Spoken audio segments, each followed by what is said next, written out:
The Battle of Agincourt 1415. In October 1415, the English campaign on French soil reached a moment of existential peril.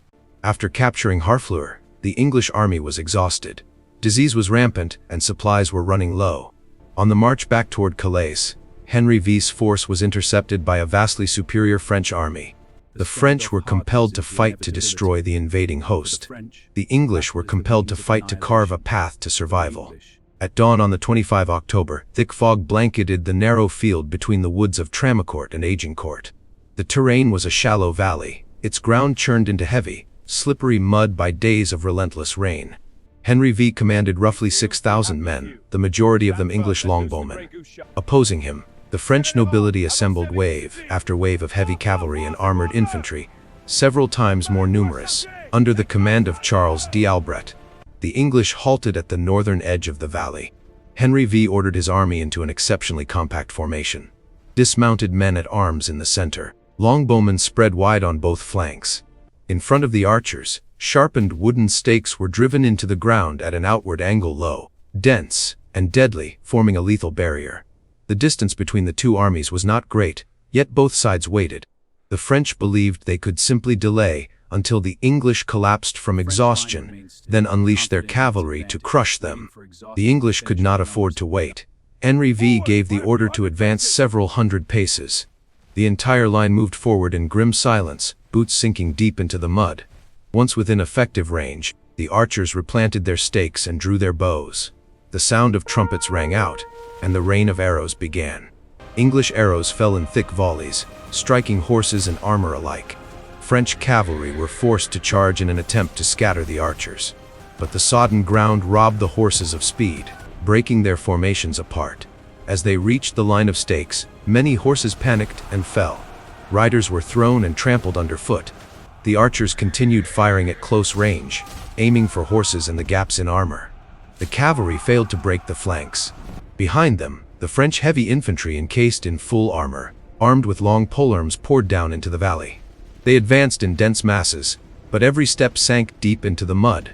The narrow terrain compressed their ranks, those behind pushing relentlessly into those ahead. Arrows continued to wear them down, yet could not halt the advancing wall of steel. Then the two centers collided. Shield smashed against shield. Spears snapped. Short swords were drawn. In the mud, heavy armor became a crushing burden. The French were packed so tightly they could barely swing their weapons. The English, lighter and better balanced, held their footing. On both flanks, the archers abandoned their bows, took up hammers and knives, and surged into the enemy's sides, dragging men down into the mud one by one. Every fallen knight became a new obstacle. Those behind piled on top, crushing them further. The French infantry mass began to suffocate. The clang of metal, screams of men, and splashes of mud merged into a single, choking chaos. Order disintegrated. Every meter gained was paid for with dozens of lives. When the French front stalled, Henry V pushed his center forward once more. Pressure from both flanks split the French mass into isolated pockets. English soldiers tore at visors, stabbed into armor joints, cutting men down one by one. Behind them, French reinforcements were unable to deploy. The space was simply too clogged. The narrow field had become a killing funnel.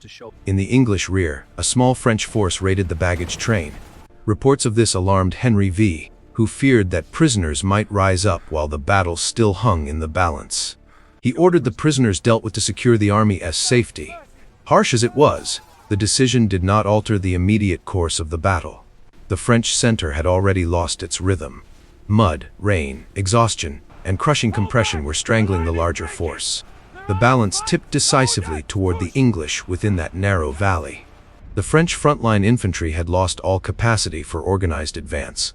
Shoulder pressed to shoulder, chest crushed against back, men were packed so tightly they could scarcely breathe. When those at the front slipped in the mud, they could not rise. The mass behind surged forward, trampling them without intent. Armor that had once symbolized dominance now dragged them down into the mire.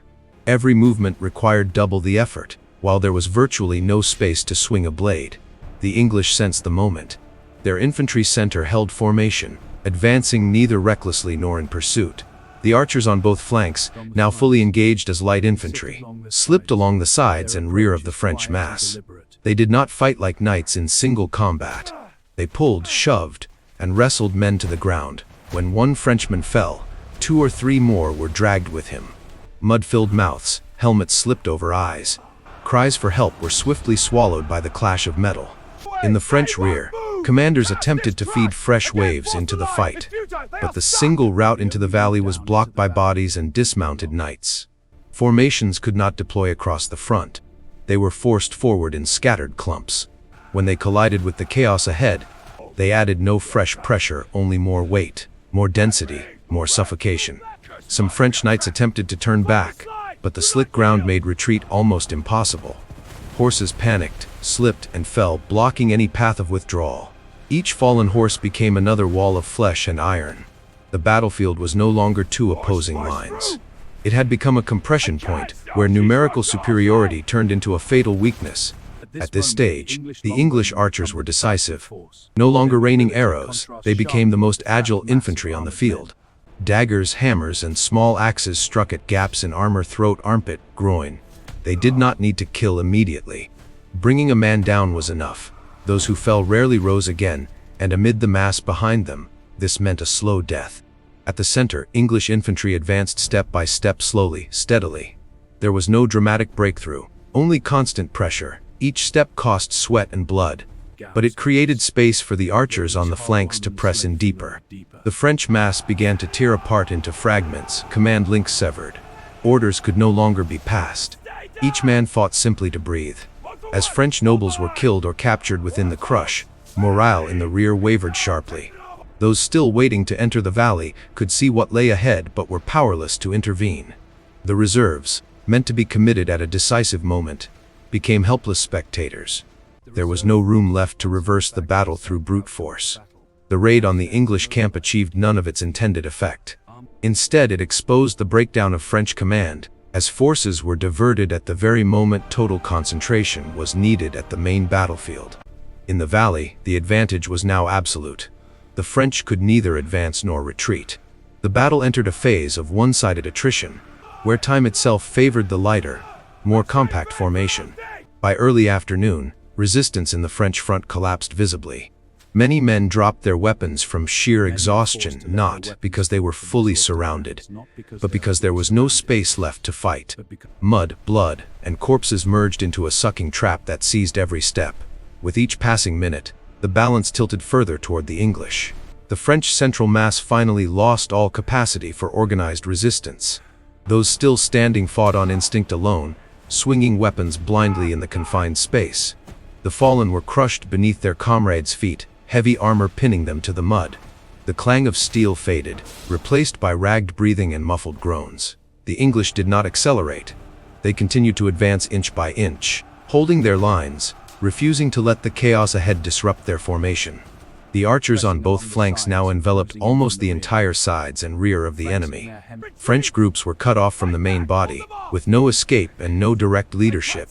When some were driven against the forest edge, they were pressed into the trees, unable to maneuver, and were cut down or forced to surrender one by one. Behind them, intact French units began to break psychologically. What lay ahead was no longer a battlefield but a jammed mass of bodies, men, and horses.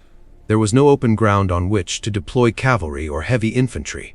Any attempt to charge would only drive them into the same trap of mud and steel. Units hesitated and then stopped altogether. The number of prisoners taken at the front grew rapidly. They were herded behind the English lines, armor caked in mud, too exhausted to resist, yet the danger in the rear had not disappeared. Reports continued to arrive of French groups, still active around the camp. With the battlefield not yet fully secured, the risk of a prisoner uprising or rescue could not be ignored. The order to deal with the prisoners was carried out swiftly and decisively.